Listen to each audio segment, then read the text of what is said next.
Hallo, ich bin Dirk Freitag, Präsident des Bundesverbands der digitalen Wirtschaft. Das ist immer die klassische Frage am Jahresanfang und ich glaube, genauso wie in den letzten Jahren wird sich viel erübrigen im Laufe des Jahres, weil doch so viele Ereignisse von links und rechts in die Gesellschaft hineinströmen, die eine genaue Prognose für 24 sehr schwierig machen. Insgesamt ist aber relativ klar, dass wir in einer Transformation sind und wir hatten angefangen vor einigen Jahren in der digitalen Transformation, die nicht abgeschlossen ist, und die wird aber gerade mit einer Nachhaltigkeitstransformation überholt, was die Gesellschaft als solche noch nie erlebt hat, dass es zwei Transformationen gleichzeitig gibt. Und es ist sehr spannend zu sehen. Ist die Digitalisierung die vorne oder ist es die Nachhaltigkeit? Meine Tendenz ist, dass die Nachhaltigkeit die entscheidende Transformation der Gesellschaft sein wird in den nächsten Jahren und damit auch 24. Aber dass die digitale Transformation einen sehr wesentlichen Beitrag liefern wird und kann, um in dieser Nachhaltigkeitsentwicklung voranzuschreiten. Und von daher sind wir sehr positiv in der Gesamtentwicklung, dass das Digitale weiter nach vorne geht und dass das Digitale hilft, die Gesellschaft weiter voranzutreiben. Auch hier sind Prognosen, wie wir gelernt haben, sehr schwierig. Wir gehen aber im Moment davon aus, dass das Thema künstliche Intelligenz das entscheidende Thema auf jeden Fall im ersten Halbjahr sein wird und wahrscheinlich darüber hinaus, weil wir sehen, welchen Impact es hat in die Arbeitswelt, in die Weiterentwicklung, in viele Prozesse. Das ist noch lange nicht abgeschlossen und wir werden aus dem Hype dazu gehen, dass es Mainstream wird. Und das ist sehr spannend zu sehen, dass die Hype-Themen, die es sonst gab, dann meistens so eine Delle gemacht haben und erst 2 Jahre später wiederkamen. Bei diesem Thema glauben wir oder sind wir eigentlich überzeugt, dass es diese Delle nicht gibt, sondern dass wir aus dem Hype sehr schnell in den Mainstream hereingehen, was wir ja auch sehen, dass viele Unternehmen KI viel mehr einsetzen und nicht nur darüber reden, wie es sonst bei Hype-Themen der Fall war. Also wir glauben, dass es eine nachhaltige Entwicklung im Bereich der KI geben wird, die das Jahr 24 extrem bestimmen wird. 70% der globalen Wirtschaft werden 2030 durch Technologie bestimmt werden und geprägt werden. Das bedeutet, dass das genauso auch einen Impact in Europa haben wird. Wir sind noch am vorderen Teil der Entwicklung und wir haben gerade auch bei den Entwicklungen, die wir leider ja auch sehen, aufgrund der Sparbeschlüsse der Bundesregierung, weiterhin die Tendenz, uns so ein bisschen nach hinten einzusortieren. Wir müssen als Wirtschaft auch ohne Politik Digitalisierung vorantreiben. Ich glaube, das ist der entscheidende Punkt. Nicht auf die Politik warten, sondern die Politik mit einladen, digitale Themen einfach weiter und schneller voranzutreiben. Es kann ja nicht sein, dass der Bürger mit Apps alles digital machen kann und trotzdem beim Amt wartet. Und viele Dinge, die wir in der Digitalwirtschaft machen können, sollten wir einfach machen und nicht warten. Also es gibt keine Entschuldigung, nicht zu digitalisieren. Das ist, glaube ich, die wesentliche Aufgabe, die wir uns als Wirtschaft stellen müssen, damit wir als Europäer entsprechend auch weiter vorne mit daran bei partizipieren können. Wir haben bei der KI ein spannendes Unternehmen, das sogar auch vom deutschen Mittelstand sehr stark mit über 500 Millionen unterstützt wird. Das ist neu, sodass wir eigentlich sehr positiv sehen, dass viele im Wirtschaftsunternehmen, nicht nur digitale Unternehmen, da ist ja auch eine Lidl dabei im Investorenkreis, ähm, dass wir verstanden haben, dass Digitalisierung für Europa wichtig ist und dass die Wirtschaft vielleicht oder hoffentlich ein treibender Faktor sein wird. Ich bin Eva Werle, ich bin Vizepräsidentin beim Bundesverband der Digitalwirtschaft und ich vertrete das Thema und den Bereich Emerging Technologies, weshalb AI natürlich eines meiner Herzensthemen ist. Ich glaube, der JetGPT-Hype ist noch gar nicht zu Ende. Der fängt erst an. Ich glaube, dass es jetzt, ein Jahr später, ernsthaft darum geht, dass wir Veränderungen gestalten. Und da stellen sich für mich zwei zentrale Fragen, nämlich einmal, wie viel sind wir bereit zu investieren?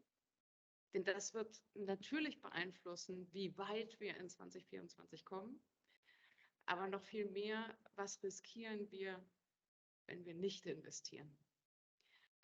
Und ich glaube, davon getrieben wird 2024 ein bedeutendes Jahr für die Weiterentwicklung und für den Einsatz von KI in vielen Unternehmen sein.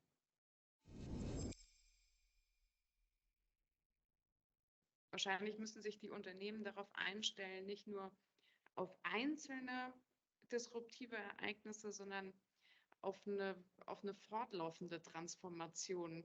Ne?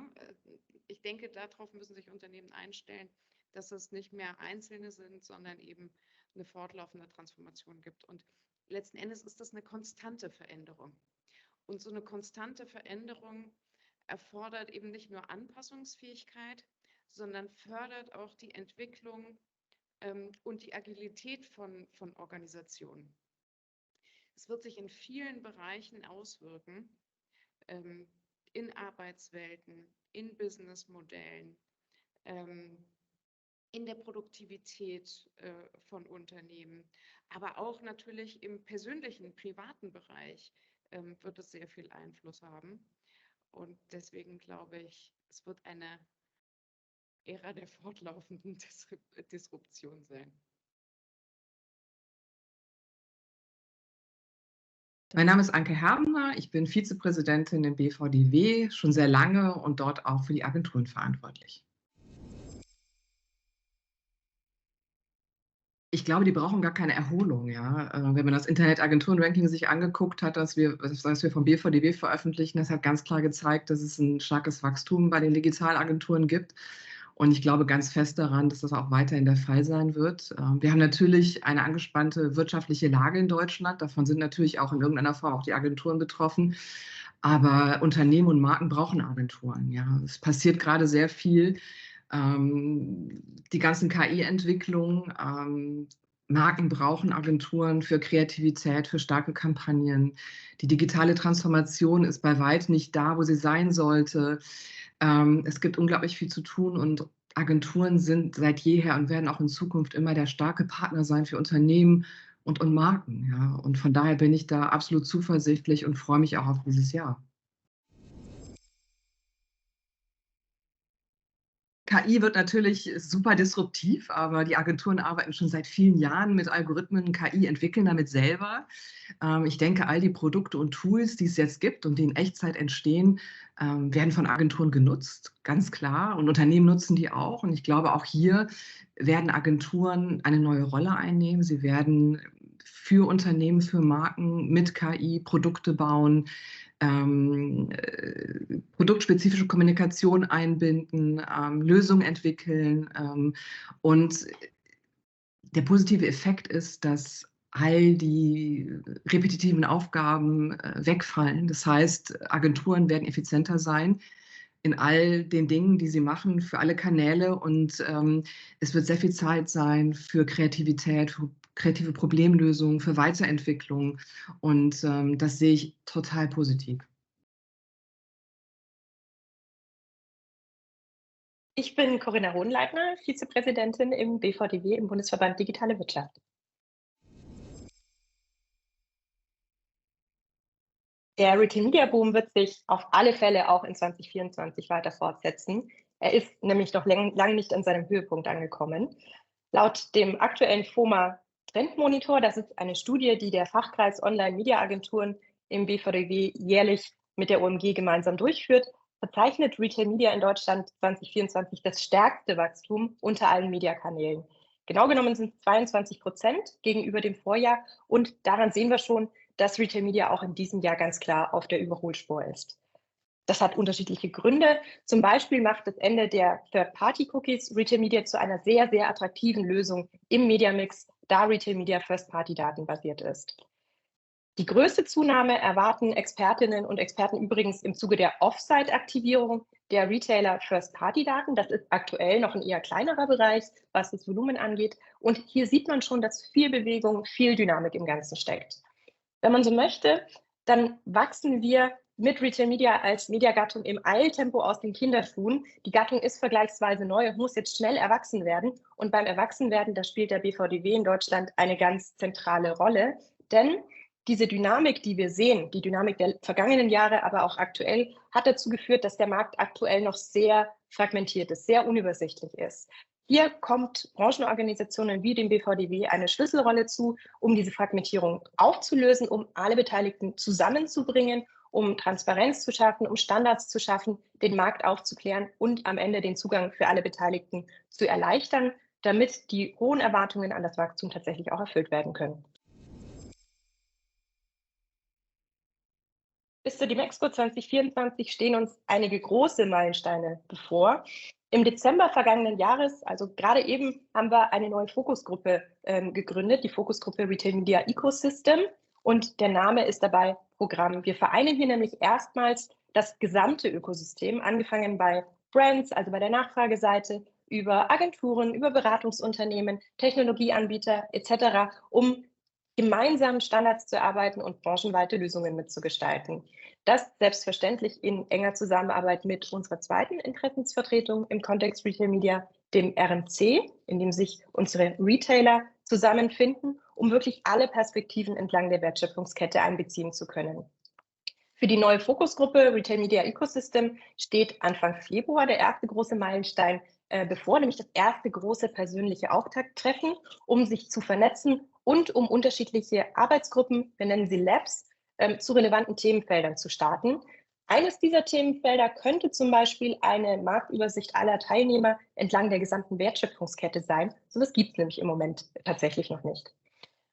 Und auch im RMC haben wir viel vor. Wir haben hier schon letztes Jahr große Schritte nach vorne gemacht. Wir haben die erste gemeinsame retailerübergreifende Gattungsdefinition von Retail Media veröffentlicht, darauf aufbauend eine Übersicht über das Gesamtportfolio der Gattung erstellt, die wirklich erstmals einen vollständigen Überblick über mögliche Formate, über mögliche Lösungen im Kontext Retail Media gibt. Und das ist eine ganz, ganz wichtige Basis, auf der wir jetzt aufsetzen können.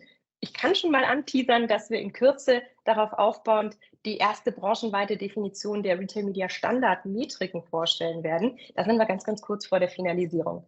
Also wir haben ganz, ganz viel vor im deutschen Markt, aber, und das vielleicht so als letzter Punkt, wir beschränken uns in unserer Arbeit 2024 nicht ausschließlich auf den deutschen Markt, sondern wir arbeiten seitens des BVDW auch aktiv im Rahmen des ILD Europe an der länderübergreifenden Entwicklung von Retail Media mit.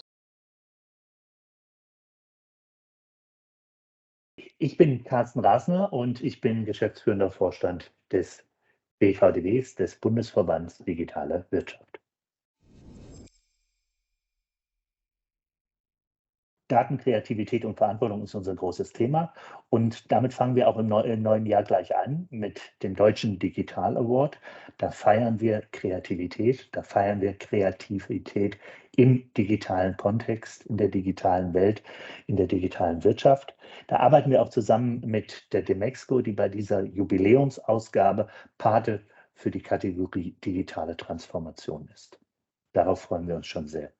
Das andere Thema ist Verantwortung. Ein ganz großes Thema für uns, weil das Thema insbesondere auch im Kontext von digitaler Nachhaltigkeit für uns, für unsere Mitglieder, für unsere Industrie ein wichtiges Thema ist. Da werden wir einen großen Schwerpunkt setzen. Es wird darum gehen, wie wir nachhaltig digitale Werbung und digitale Wirtschaft gestalten, wie wir dort besser werden. Es geht um Ethik im Umgang mit Technologien. Da werden wir Leitlinien und Orientierungspunkte setzen, insbesondere auch was das Thema KI betrifft. Und es wird um Standards gehen, zum Beispiel im Bereich Green Media. Da werden wir mit Sicherheit in 2024 gemeinsam mit unseren Mitgliedern, gemeinsam mit unseren Zukunftsgestaltern richtungsweisende Arbeit leisten. Und das große dritte Thema, was uns als Bundesverband Digitale Wirtschaft beschäftigt, ist das Thema Daten und auch die Kompetenz, mit Daten umzugehen. Und da sehen wir die Notwendigkeit, dass da auch in Zukunft sehr viel Aufklärungsarbeit geleistet wird. Wir machen das mit einer groß angelegten Kampagne. Die heißt, deine Daten können das. Und damit leisten wir einen Beitrag, um eine positiv orientierte Debatte auch in unserer Gesellschaft anzustoßen, bei der es darum geht, die Datennutzung und den Nutzen von Daten in den Mittelpunkt zu stellen. es ist der Blick in die Glaskugel, denn unsere Branche ist natürlich eine sehr schnelllebige Branche, in der sich viele Dinge verändern werden. Das Beispiel künstliche Intelligenz hat uns im letzten Jahr gezeigt, mit welcher rasanten Geschwindigkeit sich Dinge verändern. Deswegen kann ich an dieser Stelle bestimmt schon 2 Themen nennen, die aus BVDW-Sicht hochrelevant sind. Das ist eben das Thema künstliche Intelligenz. Und das werden wir noch intensiver betrachten, weil es in allen Bereichen der Gesellschaft, der Wirtschaft, der digitalen Wirtschaft Einzug halten wird und ganze Geschäftsmodelle auf den Kopf stellen wird. Wir müssen nach Einsatzmöglichkeiten, nach Anwendungsmöglichkeiten suchen. Ich denke, das ist auch eine große Aufgabe, die wir in der deutschen Wirtschaft haben, dass wir dort entsprechend Lösungen finden und Nutzungspotenziale identifizieren. Der zweite wesentliche Schwerpunkt, den wir bei der Demexco mit Sicherheit sehen werden, ist Nachhaltigkeit. Nachhaltigkeit im digitalen Marketing, denn diese Werte und diese Aspekte werden immer mehr Teil der Währung und damit zur Pflicht für digitale Wertschöpfung und digitales Marketing. Wir müssen aufzeichnen, welche Lösungen es gibt, welche Bereiche es betrifft und wie wir konkret Unterstützung leisten können für die Branche und für die Industrie. Daran arbeiten wir als BVDW sehr intensiv, weil das Thema auch Sustainable Digital Advertising für uns ein maßgebliches Thema im Jahr 2024 ist. Und damit komme ich eigentlich, wenn ich diese Punkte zusammennehme, künstliche Intelligenz und Nachhaltigkeit, zu einem Thema, was uns als BVDW für die Demexco 2024 definitiv auch bewegen wird. Und das ist das Thema internationaler Austausch und Internationalisierung. Denn KI, aber auch Nachhaltigkeit und die Sorge um unseren Planeten machen an Ländergrenzen keinen Halt. Weshalb wir es schaffen müssen, hier auch eine Austauschplattform zu schaffen mit der Demexco, um möglichst viele internationale Aussteller und Partner auf die Demexco zu holen. Insofern ist KI, Nachhaltigkeit und Internationalisierung, das sind die großen Themen, die wir bei der Demexco setzen werden.